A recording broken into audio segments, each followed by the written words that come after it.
পৃথিবী থেকে বহু দূরে মহাকাশের প্রতিকূল পরিবেশে কি প্রাণ টিকিয়ে রাখা সম্ভব? মহাকাশের নিস্তব্ধ আর মাধ্যাকর্ষণহীন অন্ধকার জগতে প্রাণের স্পন্দন। চীনের বিজ্ঞানীরা এবার এমন এক বিস্ময়কর সাফল্য অর্জন করলেন যা বিজ্ঞান কল্পকাহিনীকেও হার মানায়। পৃথিবী থেকে বহু দূরে পৃথিবীর কক্ষপথে থাকা একটি ক্যাপসুলে সফলভাবে জন্ম নিল একটি প্রজাপতি।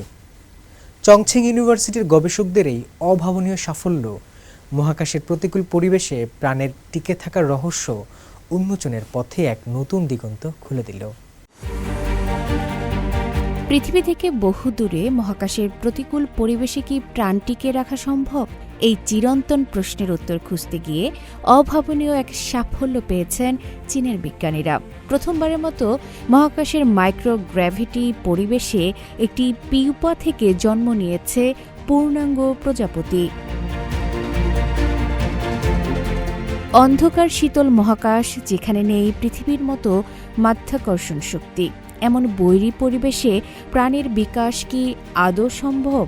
বিজ্ঞানীদের দীর্ঘদিনের এই সংশয় দূর করলেন চীনের ছংছিং বিশ্ববিদ্যালয়ের গবেষকরা। মহাকাশের অতি মাধ্যাকর্ষণ পরিবেশে সফলভাবে ডানা মেলল এক স্পেস বাটারফ্লাই বা মহাকাশ প্রজাপতি। গেল বছরের ১৩ ডিসেম্বর খোয়াইছো 11Y8 রকেটে চড়ে মহাকাশে পাড়ি জমায় বিশেষ পরীক্ষামূলক শেন নং খাই-2 পেলোড।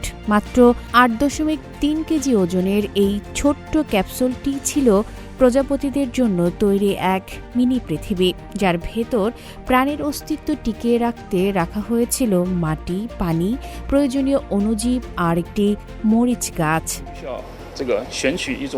আমাদের এই ছোট ইকোসিস্টেমে মরিচ গাছটি সালোক সংশ্লেষণ প্রক্রিয়ায় অক্সিজেন তৈরি করছে, আর অণুজীবগুলো মাটির গুণাগুণ ধরে রাখা এবং কার্বন ডাই অক্সাইডের ভারসাম্য বজায় রেখে বাতাস পরিশোধন করছে।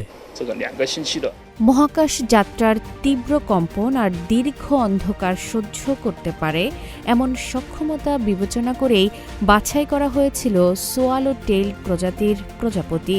১ থেকে ২ সপ্তাহের জীবন চক্রের এই প্রাণীটি হয়ে উঠল মহাকাশ বিজ্ঞানের নতুন এক ইতিহাসের সাক্ষী। মহাকাশ থেকে আসা ছবি ও ভিডিওতে দেখা যায় পিউপা থেকে বেরিয়ে সদ্যজাত প্রজাপতিটি ক্যাপসুলের ভেতরের পাতার উপর বিশ্রাম নিচ্ছে এবং ডানা ঝাপটাচ্ছে। মাইক্রোগ্র্যাভিটিতে প্রাণীর মানিয়ে নেওয়ার এটি এক অনন্য নজির। বিজ্ঞানীরা জানিয়েছেন, ক্যাপসুলের ভেতরের তাপমাত্রা, চাপ ও আর্দ্রতা সবই ছিল পৃথিবীর মতো স্বাভাবিক। এই সাফল্য কেবল একটি পতঙ্গের জন্ম নয়, বরং গভীর মহাকাশে মানুষের টিকে থাকার লাইফ সাপোর্ট প্রযুক্তির এক বিশাল জয়। ভবিষ্যতে অন্য গ্রহে কৃত্রিম বাস্তুসংস্থান তৈরি এবং দীর্ঘমেয়াদী আন্তঃগ্রহ অভিযানে এই প্রযুক্তি হবে মানুষের প্রধান হাতিয়ার। মহাকাশে ডানা মেলা এই রঙিন ডানাগুলো যেন জানান দিচ্ছে পৃথিবীর সীমানা ছাড়িয়ে মহাবিশ্বের অন্যত্র প্রাণের স্পন্দন ছড়িয়ে দেওয়া এখন সময়ের ব্যাপার মাত্র। আফরিন মিম, CMG বাংলা।